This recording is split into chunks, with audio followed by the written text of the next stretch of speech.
ஆனந்தி ஸ்ரீராமன் தமிழில் முதுகலை பட்டம் பெற்ற மேடை பேச்சாளர். பல்வேறு தலைப்புகளில் அசத்தலாக ஆன்மீகம் பேசுபவர். சொற்சுடர் மாமணி உள்பட்ட பல்வேறு விருதுகளுக்கு சொந்தக்காரர். தமிழகத்தின் ஆக சிறந்த கதை சொல்லி. நமது இந்து கல்ச்சர் டிவியில் இனி நீங்கள் பார்க்கலாம் ஆனந்தி ஸ்ரீராமனின் குட்டி ஸ்டோரிஸ்.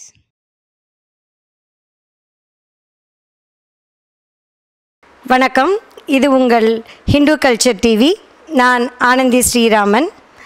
நன்மை தர விஷயங்களை பற்றி பேசலாமா? எப்போவுமே நம்ம எந்த ஒரு விஷயத்தையும் ரொம்ப தைரியத்தோடு தான் எதிர்கொள்ளணும்.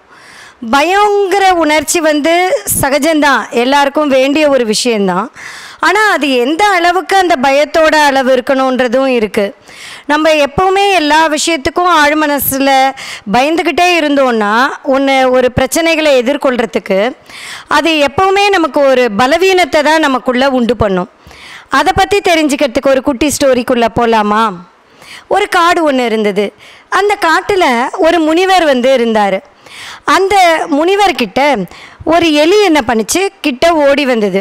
ஓடி வந்து, ஐயா தவசீலரே, எனக்கு எப்போ பார்த்தாலும் இந்த பூனைகள் என்னை துரத்திக்கிட்டே இருக்குது. எங்கே போனாலும் எனக்கு அந்த பூனைகளை பார்த்தாலே ரொம்ப பயமாக இருக்குது. என்னை தயவு செஞ்சு உங்களால் முடிஞ்சால் என்னை பூனையாக மாற்றிடுங்க அப்படின்னு கேட்டது. அவர் முனிவர் ரொம்ப தவசீலர், நிறைய கலையெல்லாம் அவர் கற்று வச்சுருந்தார். அதனால் சரி போகட்டும் அப்படின்னு சொல்லிட்டு அந்த எலியை பூனையாக மாற்றிட்டார். இந்த பூனையாக மாதிரியே அது ஓடிடுச்சு. ஒரு 2-3 நாள் கழித்து அதே இடத்துல முனிவர் யோகம் பண்ணிக்கிட்டு இருந்தார். அந்த இடத்துக்கு ஒரு பூனை ஓடி வந்தது. ஓடி என்ன பண்ணுச்சு, ஐயா முனிவரே, எனக்கு இந்த நாய்ங்கெல்லாம் எப்போ பார்த்தாலும் என்னை துரத்திக்கிட்டே இருக்கு. எங்கே போனாலுமே ஒரு நிம்மதியாகவே இருக்க முடியல. அதுங்களை பார்த்தாலே எனக்கு பயமாக இருக்குது. என்ன வேணால் நாயாகவே மாற்றிடுறீங்களா அப்படின்னு கேட்டது. அவரும் யோசித்தார். சரி போ அப்படின்னு சொல்லி கொஞ்சம் மந்திரங்கள்லாம் உச்சாடனம் பண்ணி நாயா பூனையை மாற்றி விட்டார். சரின்னு இதுவும் நாயா மாதிரி ஓடிடுச்சு. ஒரு 2 வாரம் கழிஞ்சுது. அதே முனிவர்கிட்ட இந்த நாய் திருப்பியும் வந்தது. ஐயா ஐயா, இந்த மாதிரி காட்டுக்குள்ளேருந்து திடீர்னு ஒரு புலி கிராமத்துக்குள்ளே வந்துருச்சு.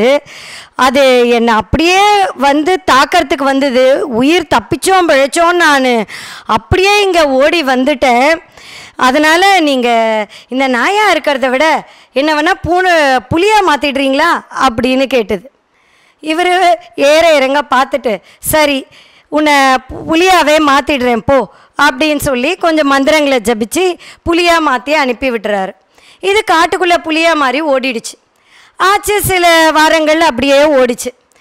ஓடினதும் என்னாச்சு, இந்த புலியை ஒரு கொஞ்ச நாள் கழித்து மறுபடியும் இவரை பார்க்க வந்தது.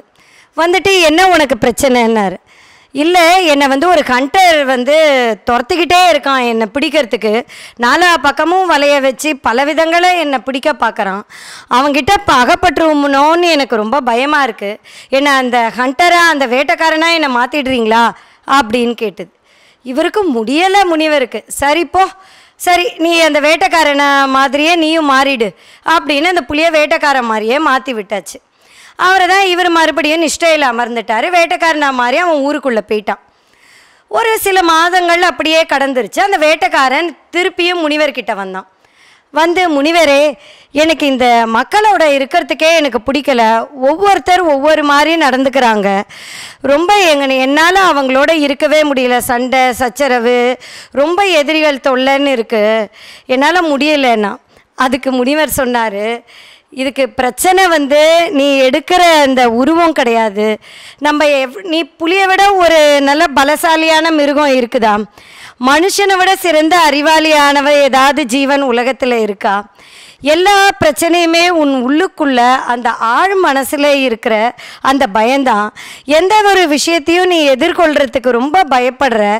விரோதியே எதிர்க்க வந்தாலும், உன்னை தாக்கிறதுக்கு யாராவது வந்தாலும், நம்ம மனோதைரியங்கிறது தான் எந்தவித சூழ்நிலையிலையும் எதிர்கொள்கிறது முக்கியம்.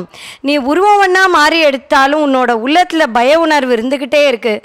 நீ மறுபடியும் எலியாவே போ அப்படின்னு சொல்லி அதை மறுபடியும் எலியாவே மாற்றி அனுப்பி விட்டுடுறாரு.